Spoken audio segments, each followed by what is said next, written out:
Hello everyone, कैसे हैं आप सभी। चलिए भाई, कल हमने अपने ना 10 क्वेश्चन कंप्लीट कर लिए थे जो हिंदी के बहुत ही इंपॉर्टेंट क्वेश्चन थे। ये REET, DSSB, STET, UP TET, KVS सभी एग्जाम्स के लिए बहुत ही इंपॉर्टेंट है।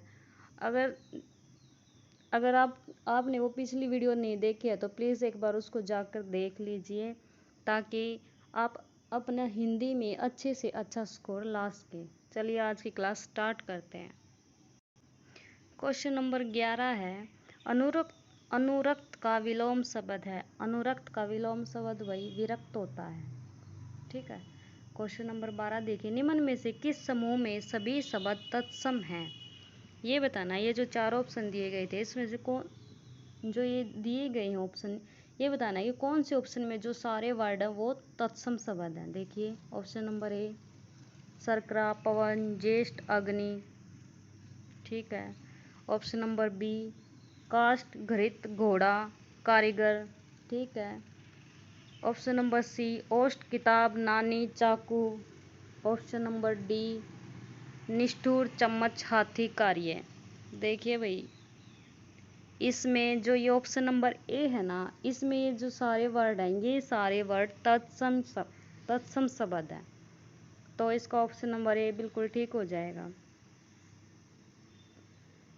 क्वेश्चन नंबर 13 देखिए, किस शब्द में कु उपसर्ग नहीं है। पहले तो आप ये देख लीजिए उपसर्ग होते क्या। उपसर्ग वो होते हैं जो किसी भी शब्द के प्रारंभ में लगकर उसका अलग ही अर्थ निकालते हैं। ये देखिए, पहले तो कुरूप देख लीजिए आप। कुरूप है ना, जो कु प्लस रूप इससे मिलकर बना। अगर हम रूप को भी अलग कर देते हैं ना तो उसका एक अलग ही मीनिंग होता है। तो मतलब ये तो हो गया कुरूप, तो हो गया, ये तो उपसर्ग है। ठीक है। कुशल देख लीजिए, कुशल को तोड़ के देखते हैं, कु प्लस सल। अगर कु को हटा देते हैं तो सल का कुछ मीनिंग नहीं रह जाता। अब आप कुकर्म को देख लीजिए, कु प्लस कर्म। कर्म का भी अपना एक अलग ही मीनिंग होता है। अब कुचाल को देख लीजिए, कु प्लस चाल। चाल का भी अपना एक अलग ही मीनिंग होता है। तो इस हिसाब से हमारा ऑप्शन नंबर बी बिल्कुल ठीक हो जाएगा। इस शब्द में कोई भी उपसर्ग नहीं लगा है। तो क्वेश्चन नंबर 14 देखिए, इन प्रत्यय का प्रयोग किस शब्द में हुआ है। प्रत्यय वो होते हैं जो किसी भी शब्द के अंत में लगकर उस शब्द का अलग ही रूप देते हैं, वो प्रत्यय कहलाते हैं। तो इसमें ऑप्शन नंबर ए बिल्कुल ठीक है। पुजारिन जो है ना, वो पुजारिन शब्द में इन प्रत्यय का प्रयोग किया गया है। देखिए पुजारिन शब्द में ना, जो पुजारी शब्द होता है ना, उसमें इन प्रत्यय जोड़कर पुजारिन बनाया गया है। तो इसका मतलब इसमें इन प्रत्यय जुड़ा हुआ पुजारिन में। और ये जो और वर्ड है ना, ये अपने आप में एक अलग मीनिंग रखते हैं। क्वेश्चन नंबर 15 देखिए, जिसमें पहला पद संख्यावाची हो और जो किसी समूह विशेष का बोध कराए उसे कहते हैं। जिसका पहला पद संख्यावाची हो, मतलब जैसे हम वो लिखते हैं ना 1, 2, ऐसे ऐसे शब्द बताने हैं भाई, वो ऐसे शब्दों को ना हम द्विगु समास बोलते हैं। जैसे देख लीजिए आप, दशानन, दशानन हो गया, इसमें भी ये 10 आता है। दशानन, तिमाही ले लीजिए आप, इसमें भी ये ती आ गया, त्री। जैसे चौराहा हो गया, इनमें सारों में संख्या जुड़ी हुई, तो ये संख्यावाची शब्द को हम द्विगु समास कहते हैं। अब देख लीजिए द्वंद्व समास है, ये बताना इन चार ऑप्शनों में से द्वंद्व समास कौन सा है। लंबोदर है, अंधकूप है, नर नारी है, शरणागत है।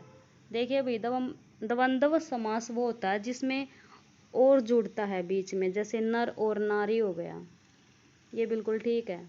Option number C. जैसे और देख लीजिए, आना जाना है, जैसे आना जाना। इसमें अगर हम यहाँ और जोड़ते हैं और, तो इनका अलग ही मीनिंग हो जाता, आना और जाना। तो ये भी द्वंद्व समास का उदाहरण है। तो इस क्वेश्चन के हिसाब से ऑप्शन नंबर सी बिल्कुल ठीक है, नर नारी। अब देखिए भाई क्वेश्चन नंबर 17, नगर में रहने वाले को कहा जाता है, नगर में रहने वाले को हम नागर कहते हैं। अगर जो शहर में रहता है उसको हम शहरी बोलेंगे, जो घर में काम करता है उसको नौकर बोलेंगे, और जो नगर की बहू होती है उसको हम नगर वधू बोलते हैं। अब क्वेश्चन नंबर 18 में देखिए, ये पूछा गया है कि इनमें से जातिवाचक संज्ञा कौन सी नहीं है। ये देखिए भाई जो शैशव है ना, इसमें कोई भी जातिवाचक संज्ञा नहीं है, ये कोई भी जातिवाचक संज्ञा का उदाहरण नहीं है। लोहा, लकड़ी और पुस्तक, ये जो तीनों है ना, ये जातिवाचक संज्ञा के उदाहरण हैं। जो किसी पदार्थ अथवा वस्तु के नाम है उनको हम जातिवाचक संज्ञा में गिनते हैं। तो ये जो शैशव है ये जातिवाचक संज्ञा का उदाहरण नहीं है। क्वेश्चन नंबर 19 देखिए, निम्न में से किस वाक्य में संप्रदान कारक है। संप्रदान कारक वहाँ होता है जहाँ को जुड़ता है, को या के लिए प्रयुक्त होता है, वहाँ संप्रदान कारक होता है। इसमें देखिए जैसे मेरा, ऑप्शन नंबर ए देखिए, मेरा घर स्टेशन से बहुत दूर है, इसमें से जुड़ा है। राम घर पर सो रहा है, इसमें पर जुड़ा है। ऑप्शन नंबर सी देखिए, राम ने निर्धन को कंबल दिए, इसमें जुड़ा है भाई को। अब आगे देखते हैं ऑप्शन नंबर डी, निसार खेलता है। इन ऑप्शनों के हिसाब से हमारा ऑप्शन नंबर सी बिल्कुल ठीक हो जाता है, क्योंकि इसमें को का प्रयोग किया जाता है और को का प्रयोग हम संप्रदान कारक में करते हैं। से देखिए मैं आपको एक उदाहरण और बताती हूँ। जैसे रमेश ने कुत्ते को पीटा, कुत्ते को पीटा।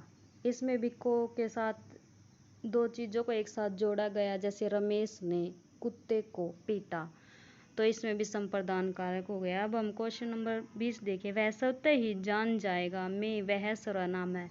ये बताना है कि वह स्वतः ही जान जाएगा, इसमें वह क्या है। अगर हम किसी के खुद के बारे में बात करते हैं ना, कि वह खुद ही कर लेगा, वह स्वयं ही कर लेगा, वह स्वयं चला जाएगा, तो ऐसे सर्वनाम को हम निजवाचक सर्वनाम कहते हैं। देख लेना भाई, ये बहुत ही ज़्यादा इंपॉर्टेंट क्वेश्चन है जो हर बार रिपीट होते रहते हैं ऐसे एग्जाम्स में। अगर आप चाहते हो कि मैं डेली आपको ऐसे ही क्वेश्चन करवाती रहूँ तो प्लीज़ अपना रिस्पॉन्स ज़रूर देना। धन्यवाद।